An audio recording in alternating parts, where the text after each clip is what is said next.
นับตั้งแต่วันนั้นที่เฮาสองได้สบตา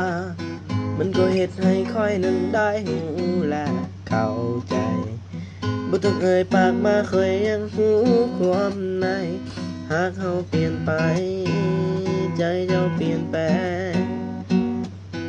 จะมาวันนี้คำว่าฮักมันเปลี่ยนไปแววตาที่มันคงเหตุใดมาเย็นซาบ่ต้องเก็บมันไว้ให้สิ่งใดที่ค้างคายเจ้าบอกมา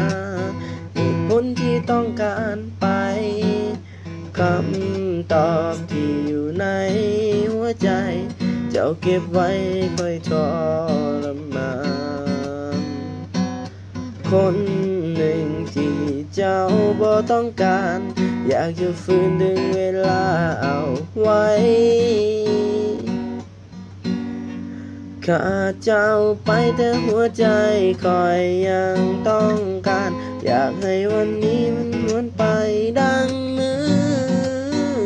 วานสูญเสียเจ้าไปเปรียบเหมือนเสียทุกอย่างคอยคงหับความจริงนั้นบ่ไหว